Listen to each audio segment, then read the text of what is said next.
Hey everybody! Welcome back to Northernlion, plays the Binding Lies Guide to Plus. Not even, I mean, only the slightest bit disheartened about our previous loss. It's the keeper. You know, we played an admirable game, but what are you gonna do? Here's your seed. 0 RQT, D7 HP. Now, Lilith is always a little bit of a risk. In fact, we made maybe a little bit of a mistake even coming into the curse room to begin with, but was it worth it? No, absolutely not. To get the Emperor card on the first floor, not worth much, but at the cost of half a Spirit Heart, didn't cost much.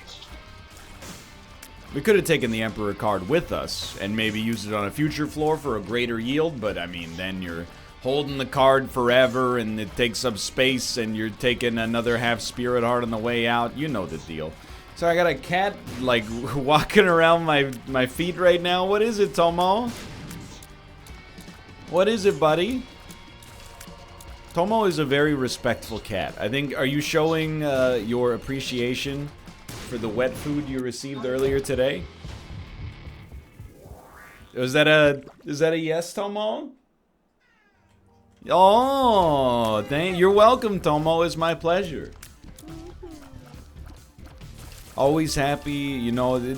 Some of the happiest I am is after I feed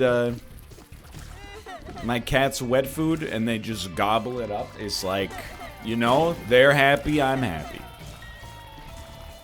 What do you think about that, Tomo? What do you think about that, buddy? I think he wants to leave now. We'll find out momentarily. Don't hit me, okay? I just walked over here. Oh, one more meow. I told you. It's up to you, brother. You want to stay or you want to go? What do you think, Tomo? I think that's a go. Alright, buddy. I'll open the door for you. Thanks for dropping by, blessing the run. I really appreciate it. Alright, now we can talk.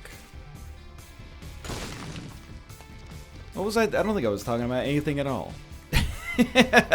So far at the start of this run. No, but it's true, you know. It's, cats are relaxed, I'm relaxed. For two reasons. One is I'm like, hey, they're full. And, you know, it's, you know, I'm kind of fulfilling my purpose as a pet owner, at least. Keeping my cats well fed and happy. And then the other one is when, you know, we're in the pre-wet food period of the day. Nice to see you, Piggy Bank, by the way. Just perfect timing. They meow all the time with the meowing and the, you know, they do a sneaky thing. They try to push dinner time like 15 minutes forward every single day. I can't really blame them, you know. They don't have that much else going on. You know what I mean? Like, not to be rude to my own pets, but like, they sleep, they eat, play with the laser pointer for a bit, you know, they poop. They need, you know, the little bread making sort of stuff. It's a pretty simple day, so I understand. You know, when I'm on vacation and emulating that style of life, I look forward to dinner too. It's like right after lunch, I'm like, what do you want to do for dinner? It's just the way she goes. I will not allow it. I maintain an iron fist. Say, you're not moving dinner time 15 minutes early. So what that means is that I get an extra 15 minutes of the cats looking at me with this, like, patent pending sympathy generating face, which is like, you know, I'm so hungry, and I'm like, brother, come on. You're a large cat, don't get me wrong. Like, Luca, he might be a little bit overweight, but he's actually just very strong as well. I'm not in denial, by the way. He's got a lot of mass. Some of it is fat, but a lot of it is muscle. He's like the strongest cat I've ever seen in my entire life.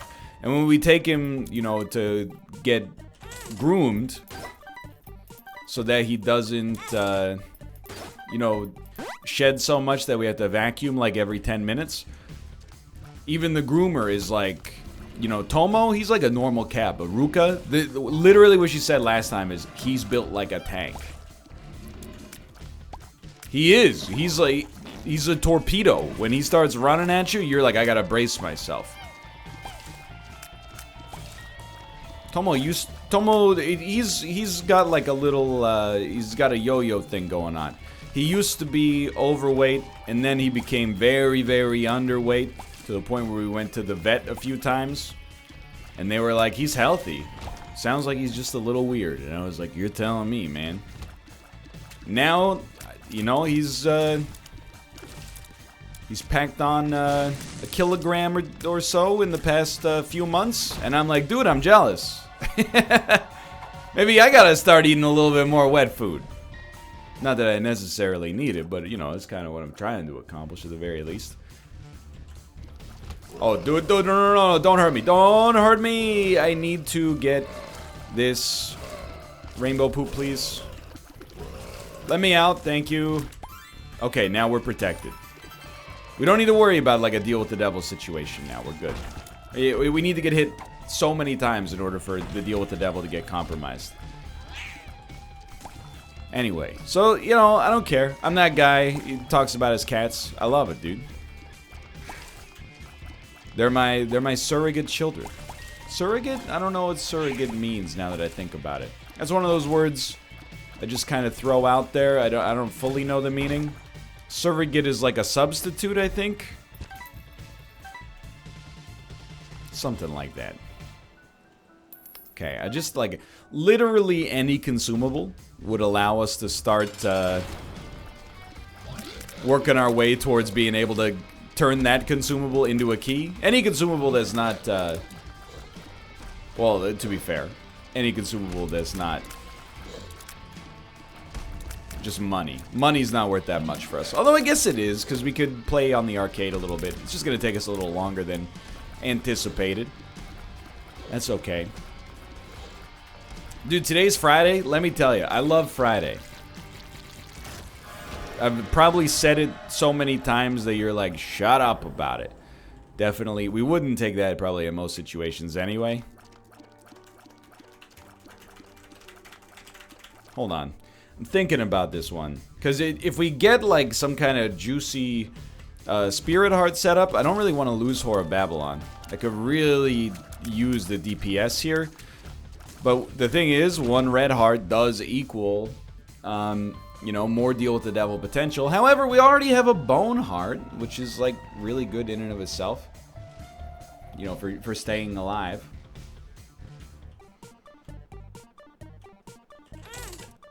Oh, never mind, we were not even in the Whore of Babylon state.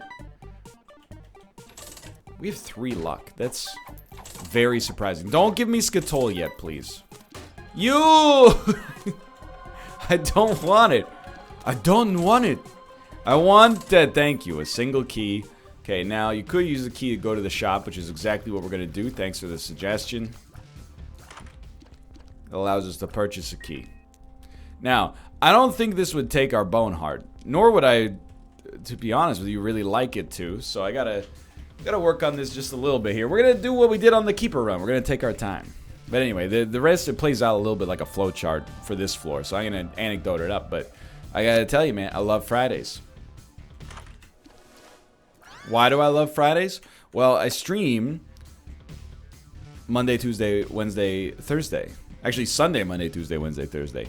So Friday is the only work day I have left in my life where I don't also stream on that day, if that makes sense. So, like, streaming is fun in its own way. If you ask me which one do I prefer, streaming or making YouTube videos, I want you just ask me to choose my favorite child. Or whether I'd rather have salsa or guacamole. You know, it's a hard choice, is what I'm trying to say.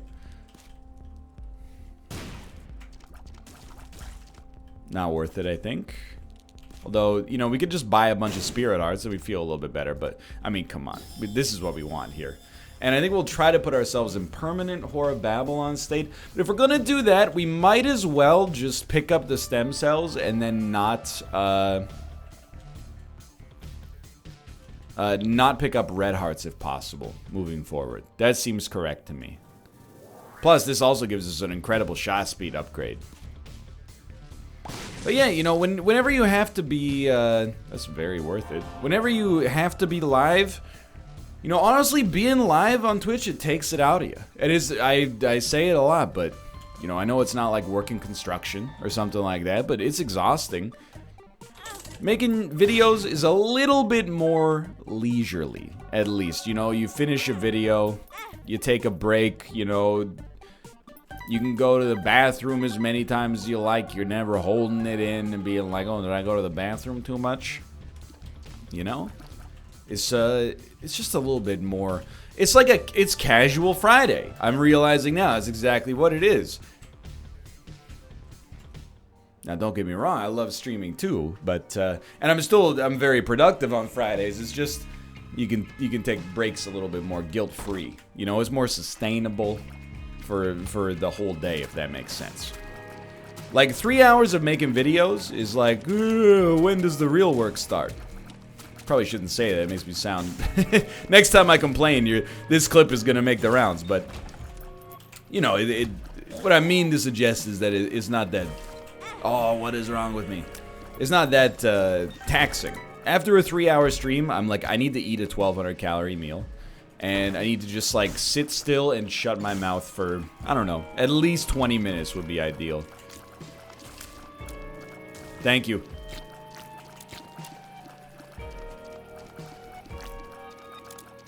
Just two different sides of the same coin. Plus, it means that tomorrow's Saturday. It's my day off. What am I gonna do? I don't know, man. It's, you know, it's been 2 weeks, maybe even 3 weeks since I've seen a movie. My bone heart.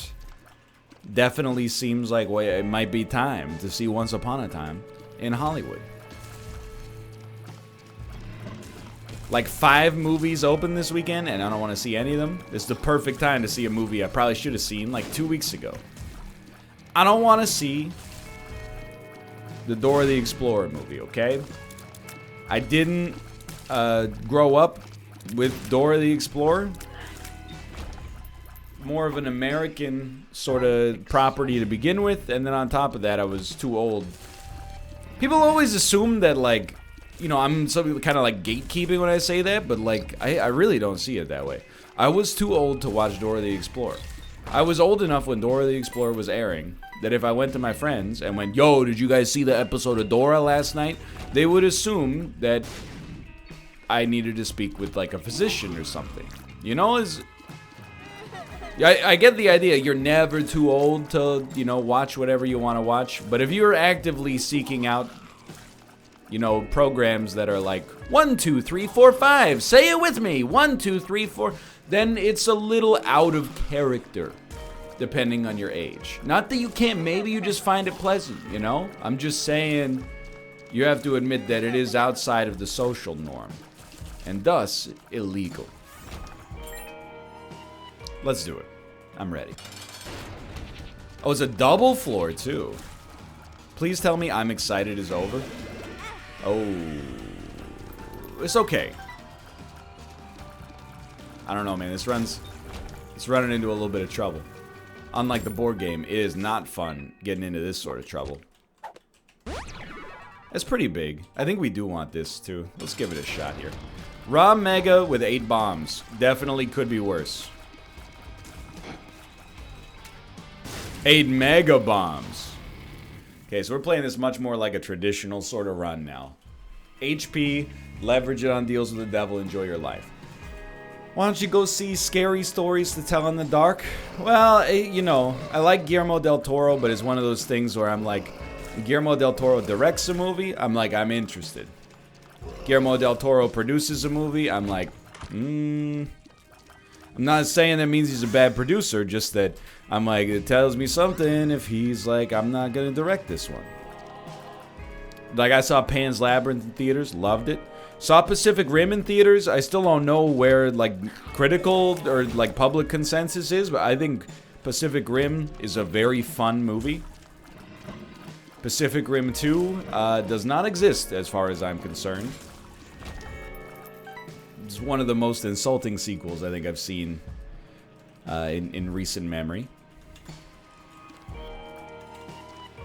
Honestly, I saw The Shape of Water on an airplane. I didn't see it in theaters. I cried like a baby. That movie, you could use that movie as a litmus test to separate, you know, like to figure out if you and someone you're talking to are kindred spirits as far as movies go. If someone was watching the movie and goes, it doesn't make sense, how do they, you know, and you're watching, you gotta pick up, you gotta pick up on the emotional themes. It's not really, it is like literally a story about a woman and a fish man falling in love, but, you know, it's also a metaphor for, otherness, if that makes sense, you know, and not fitting in with society. You know, Richard Jenkins' character in that film he's not the metaphor. He is what the metaphor is, if that makes sense. And if you didn't pick up on that because you're worried about the hydrodynamics of the bathroom, you know, maybe you'd be better off not going to the movies anymore. Just go watch documentaries, which are also great, and watch how it's made, you know? That's also fine. I don't subscribe to the school of thought that is like a movie's quality is basically, you know, how much I liked it minus how many times you go, but, well, how did they know that blah blah was blah blahing? Like dude, here's how you know, like, Midsummer has wormed its way, like, under my skin. It's out of theaters now, so you're screwed for a bit, maybe. Out of theaters, most places, at least, but, you know, I check the subreddit for that movie, like, once a week, just to remember, like, what the movie was like. And every time I see, like, a screenshot from it, I'm like, man, that movie was awesome.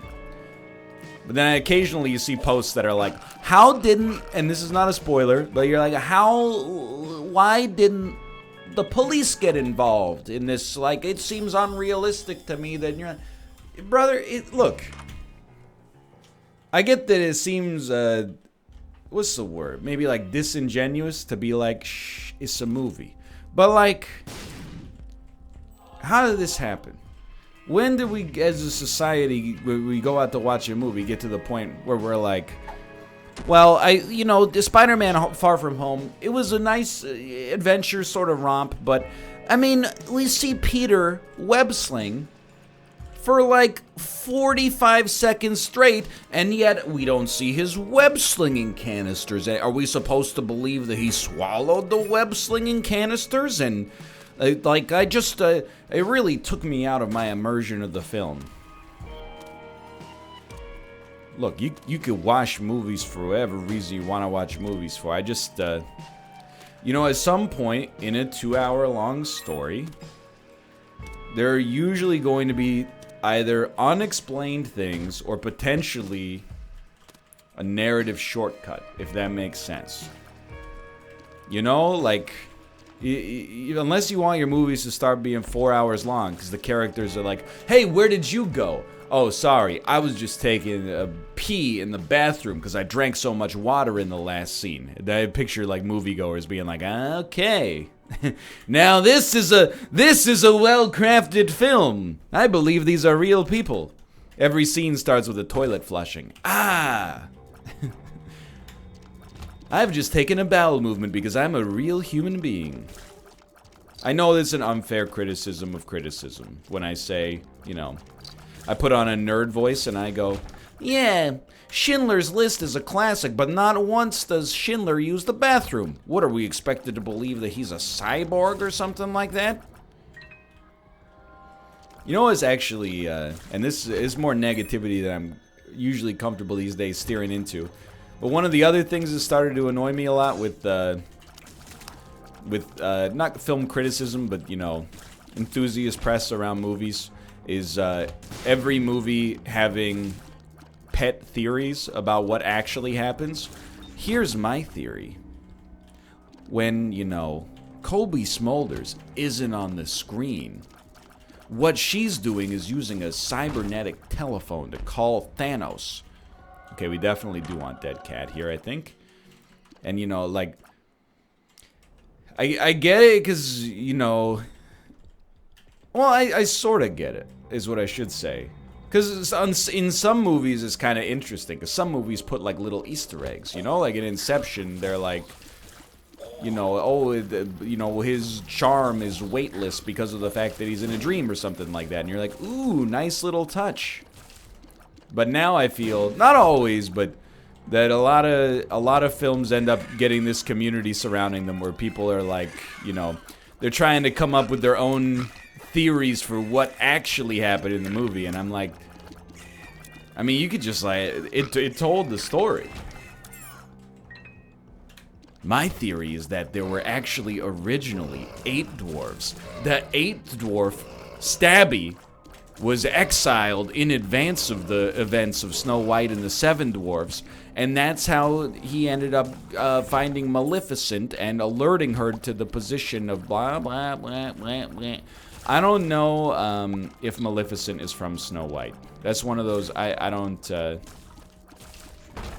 It's either Snow White or Cinderella. I'm pretty sure that's a Snow White. But I've always, and hey, don't shoot the messenger on this one, boys. I've always kind of been of the opinion that Snow White and Cinderella are sort of like the same story. Not really, like, sort of though, because Snow White is a little bit worse, in my opinion. I got respect for the classics. I know that, you know, Disney's Snow White came out in, like, you know, 1934 or something. But, please, Brownie. You know, at least, like... Hold up, this is important. Yeah, it is. Yeah, it is. And let's not even go for the HP, because we got Horror Babylon functioning now. This is super good. Okay, we're back in the saddle. Look, all I'm saying is that my only memory of what happens in Snow White is essentially that she eats a poison apple, and then eventually, like, a dude comes along and kisses her, and she wakes up, which I just think is a very strange message in the modern day. First off, I mean, there's a cautionary tale there. You probably shouldn't eat things that strangers are giving you just out of the blue, unless you have reason to trust them. But secondarily, you know, I mean, she basically got saved by Prince Charming, and the love of Prince Charming. But I don't know. It's long enough since I've seen the movie that I don't, you know. I probably haven't seen Snow White and the 7 Dwarfs since I was like 4 years old. So it might be a little hazy on the subject. Just give her a lightsaber is what I'm trying to say. Dude, Succubus is gonna be sweet. Once we actually use Box of Friends like we did here, we are gonna shred some enemies up. This is a great run now. Especially with 9 lives. Oh my god, that scared the crap out of me.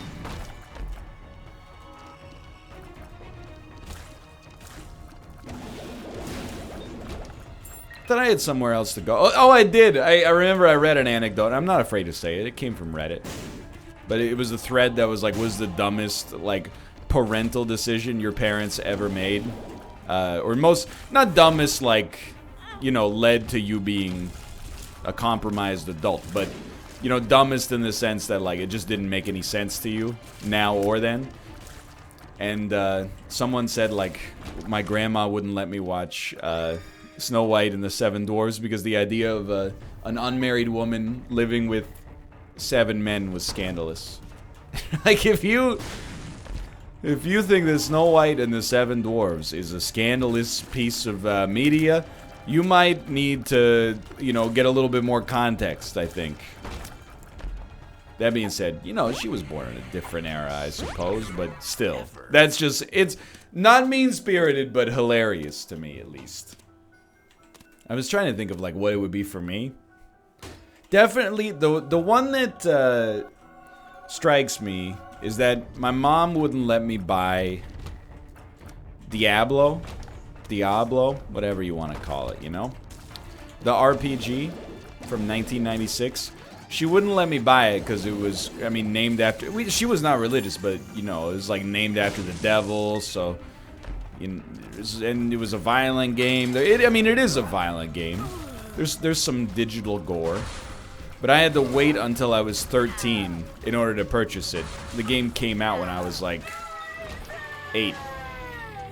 And it always, you know, I was more just like, Mom, come on. Like I was a pretty well-adjusted kid. And I'd already played, like she let me play. It was just, I think it was honestly the name had a lot to do with it. Because I also played, you know, like Perfect Dark. Played a little Mortal Kombat, etc., etc. And, I think it was just the name. So that's why it always struck me as like a double standard. But she eventually got over it. And I got Diablo, and I got Diablo 2. But I also, you know, in some ways, I can't blame her. Because my mom is actually, she's a young mom. She's only, I think she's 54 now, and I'm 30. So it wasn't like she was, you know, from a completely different generation. But this is kind of the infancy of three-dimensional games. And, you know, you can see, as a kid, you're like, yeah, whatever. But, you know, once you have kids, you might be a little bit more concerned about, like, the effect that this has on them when they're growing up. And not even necessarily, like, will it lead to violent tendencies, but, you know, will it have, like, an adverse effect on their personality? You know, and the jury was kind of out, you know? At the time, in the mid-1990s. So I understand where she was coming from. I mean, she grew up playing video games, but she grew up playing, like, Defender. You know? Sure, you're still zapping spaceships, but it's really, like, 4 pixels that go, like, pew! I don't know. Maybe it's, like, controversial, but I think there is, like, you know, if we have kids and we introduce them to video games, I'll definitely, like, you know, take some time to consider how we're gonna do, you know, like, I'm trying to think of the right phrase here. How we're gonna pace it, if that makes sense. Like, first off, they definitely will not be able to play video games until they're 18. That's just a given. I'm joking! But my concern with video games is not that they lead to violent tendencies. I think that, you know, that was ignorant in the 1990s. But at least in the 1990s, like, it was kind of novel. So I can understand how, you know, oh, please think of the children sort of personality types would be like, you know, this could be a problem. When you're looking at Mortal Kombat and it's like the most realistic gore you've ever seen. I find that argument now, I mean, it's just obviously disingenuous because there's so many games that are literally just like, you know, I tend to garden in the digital world, and people are like, is this corrupting our nation's youth? But the question that I have more with video games, and don't consider me a traitor for this, please. Keep in mind, you're watching a man who plays video games like at least 8 hours a day, every day.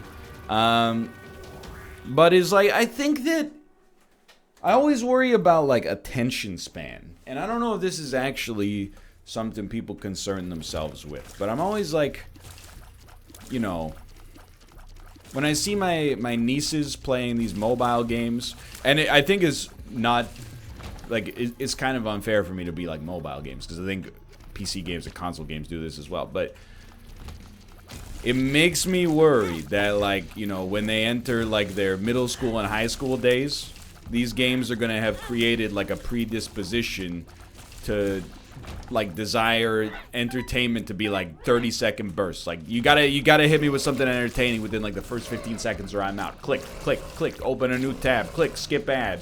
Click, oh, he fell on his bum. Click, click, click, you know? But I think, as long as, if anything, I'm actually, like, more confident about it, because I know, like, what games are... I'm game savvy. I will definitely try this. It's a little risky, but...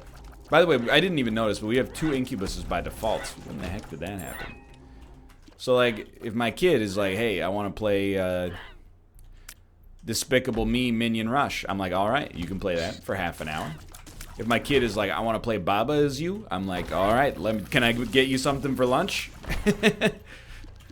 Sorry, other parents, my kid is a genius. You know, I'm not even saying not all games are created equal. I think, like, definitely, once you're a teenager and an adult, you can kind of, like, make your own decisions on your own entertainment. And, you know, who am I to be like, oh, you can't play, you know, a sports video game. You need to play a puzzle video game. But kind of feel like media gets lumped in. It gets lumped all together. Well, not even. Because, like, whenever there's controversy about music being violent, it's always like, it's like screamo or rap or metal, you know? It's like one of those three genres. And every day, like, oh, Hank Williams, he's fine. Marty Robbins, no problem. Whenever there's a controversy about movies, it's always violent movies or vulgar movies and, you know, gory movies. Whenever there's a controversy about video games, it's always, everything's painted with, like, the same brush. And I think there's, as an adult, I don't care what you play. I mean, I think, you know, I play a lot of violent video games. And, you know, I'm an incredibly, like, non-violent person. I'm more than a pacifist. I'm a coward. But you know, I also just think from like a cognitive standpoint, you gotta recognize that not all games are created equal. You know, I do think there's some games that I play where I notice like my mood gets worse when I play the game.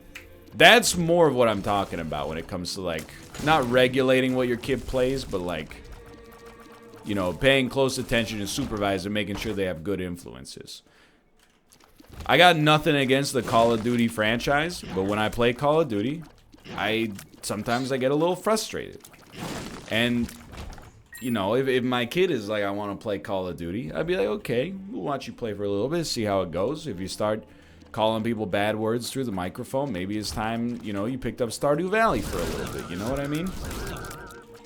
Like, I've been watching Dan, you know, introduce video, well, not watching, but hearing the anecdotes of Dan introducing his oldest son to video games. I think he's doing things in a very considered way. He's not giving him, like, a PS4 and, you know, 100,000 V-Bucks and going, like, hey, go to town. Got him like an NES and he's playing Mario with them. Not just to introduce him to like, oh, these are the games that I played when I was growing up, but because, you know, it's simple, but it's also, you know, you kind of learn the value of that sort of digital play. But I don't think he's also going to throw his NES, you know, in the dishwasher or anything like that. You know what I mean? I'm tripping over myself a little bit in the discourse here, but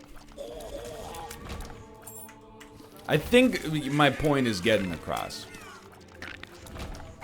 I'm, like, literally 0% concerned about, like, my kid playing Fortnite 2 and being turned into, like, some kind of, you know, violent psychopath.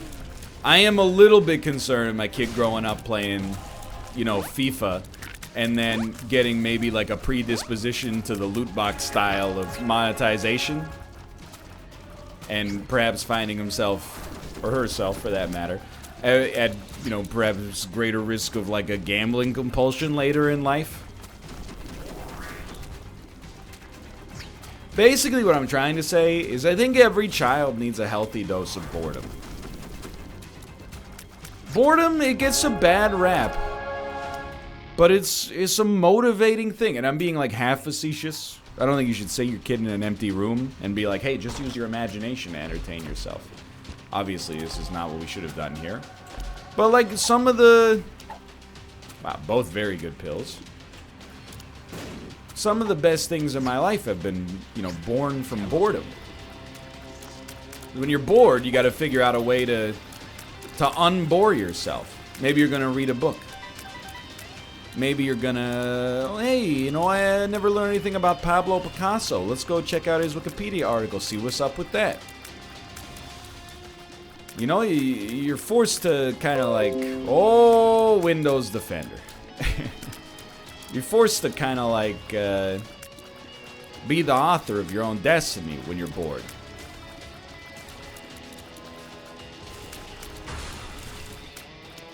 Those are my 2 cents. But I'm biased, because I spent a lot of time as a kid being very, very bored. And, I mean, I think it worked out very well for me, to be honest. But maybe it might be a little bit too much of a kids these days sort of rant. You know? Oh, back in my day, everybody was bored all the time and nobody complained. Nowadays, the kids with their cell phone, they got too much access to free information. They're getting too smart and they never come to visit their grandfather anymore. Well, we survived one of the toughest rooms. The bad news is that it is a dead end.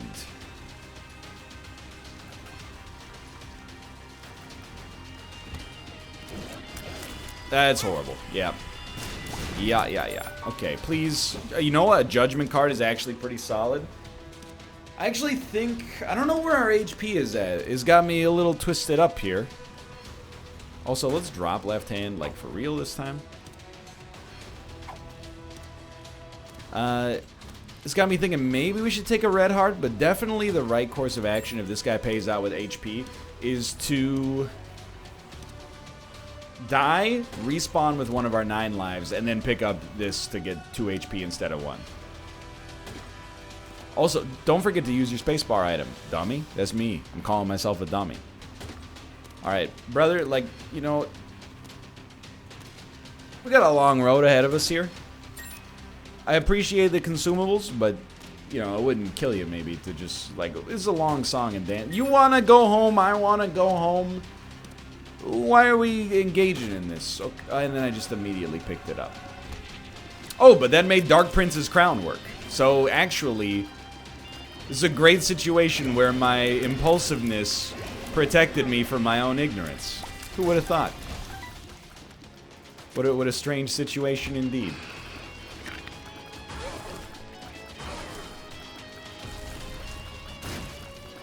Okay, stay frosty here. Everything's going... okay, but we are... oh, we got a little brim, too. We are basically, like, one terrible room away from starting that sort of 9 live spiral. And for once, we don't have, like, a defensible position of, like, oh, this run didn't give us enough good stuff. This run has definitely given us enough good stuff.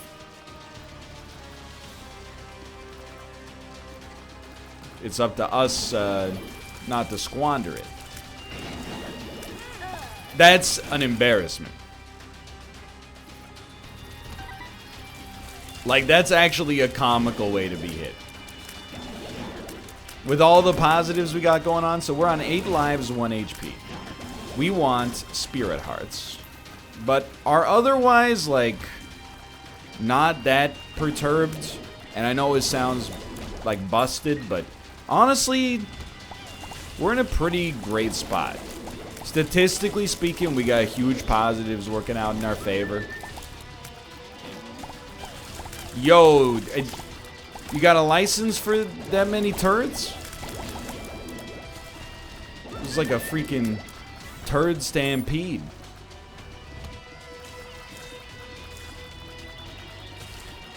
You might be a little disappointed by moment-to-moment performance on this run. Oh.